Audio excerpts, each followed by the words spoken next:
Assalamualaikum warahmatullahi wabarakatuh, Tani Cabai seluruh Indonesia. Untuk video hari ini akan kita update untuk yang tanaman cabai yang kita tanam dengan sistem satu baris ya. Jadi untuk yang lahan ini adalah cabai rawit Bobotavi dengan tipe RM atau rawit merunduk, sudah tahan virus. Dimana untuk Bobotavi ini sudah masuk petikan yang ke-17 kali. Jadi akan saya update beberapa tips dan trik untuk menanam cabai tipe Tavi saat jatuh di cuaca ekstrim, yaitu musim penghujan. Jadi akan kita bongkar yang pertama dari pupuk dasar ya. Pupuk dasar cabai Bobotavi tipe RM ya. Pupuk dasar yang kita pakai yaitu diantaranya ada pupuk Starpos ya. Starpos itu fosfat. Terus yang kedua ada pupuk NPK. NPK saya menggunakan NPK 1616 Pak Tani. Terus yang ketiga ada dolomit ya, dolomit, dan juga yang satu lagi ada arang batok ya, arang batok lembut. Jadi untuk Bobotavi ini totalnya untuk lahan kurang lebih 2.500 meter persegi. Kita tanam sistem satu baris dengan jarak 50 cm.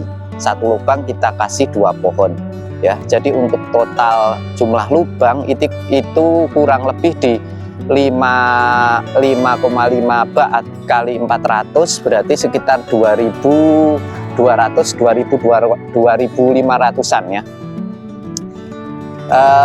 Alhamdulillah untuk performanya masih aman saat cuaca ekstrim ya. Jadi untuk pupuk dasarnya itu. Terus yang kedua adalah pupuk kocor fase vegetatif. Kemarin banyak yang tanya juga untuk pupuk kocornya apa. Jadi untuk pupuk kocor fase vegetatif itu kita menggunakan Proton Max dan DAP Plus ya. Proton Max dan DAP Plus untuk takaran per tangki 16 liter. Proton Max menggunakan 16 mili, DAP Plusnya menggunakan 3 sendok makan. Jadi itu kita kocorkan dari setelah pindah tanam kurang lebih umur 1 minggu sampai umur 60 hari ya. Interval pengocoran 5 hari sekali. Jadi untuk vegetatif kocornya itu. Terus untuk pupuk kocor generatif itu kita menggunakan pupuk Kapos Plus yang kita mix dengan KNO Plus ya.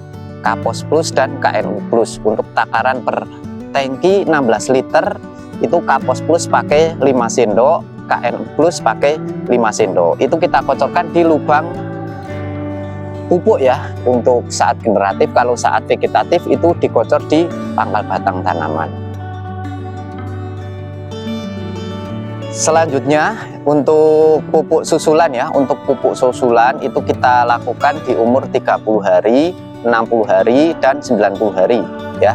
Untuk pupuk saat 30 hari itu kita menggunakan Saprodap. Dia kandungannya amonium fosfat ya. Untuk takaran per lubang pupuk cukup gunakan 1 sendok makan ya. Saprodap umur 30 hari. Terus masuk umur 60 hari itu kita masukkan pupuk Kamas ya. Untuk pupuk tugalnya pupuk Kamas kita mix dengan pupuk Karate Boroni. Untuk takarannya untuk per 50 kilo Kamas, nanti Karate Boroni kita kasih 10 kilo. Selanjutnya untuk umur 90 hari itu kita menggunakan pupuk susulan juga ya. Pupuk susulannya kita menggunakan pupuk powder, yaitu pupuk Fertila powder ya. Fertila powder kita mix dengan magnesium, terus ada Kapos dan ada juga SOP. Untuk pupuk umur 90 harinya itu untuk takarannya per lubang cukup 1 sendok teh saja. Jadi untuk pupuk susulan itu, jadi untuk cabai Tavi itu kita harus hati-hati sekali dalam melakukan pemupukan. Soalnya memang dia kalau kebanyakan nitrogen nanti tingkat bercak dan antraknosanya tinggi. Selanjutnya untuk nutrisi ya, nutrisi dari vegetatif sampai generatif. Untuk nutrisi semprot itu kita menggunakan Proton Max ya. Proton Max Terus untuk generatifnya ProtonMax masih tetap ikut, kita mix dengan Paslan Saikul. Jadi tujuannya adalah tunasnya agar bisa sehat, daunnya bisa sehat tebal, jadi tidak mudah terserang bercak ya, seperti itu. Jadi untuk vegetatif ProtonMax, nanti masuk generatif, nutrisi spray Paslan Saikul. Paslan Saikul itu kandungannya kalium dan boron ya, kalium dan boron, jadi fungsinya untuk bunganya agar banyak dan tidak rontok, serta untuk buah cabenya itu bisa tebal ya, jadi untuk bobotnya jadi lebih bobot. Dan tips trik untuk masalah pupuknya ya. Tani cabai seluruh Indonesia untuk update pada sore hari ini cukup sekian. Nantikan update video berikutnya akan kita bahas seputar fungisida ya, fungisida untuk tanaman cabai tabi ya. Salam sukses tani cabai seluruh Indonesia.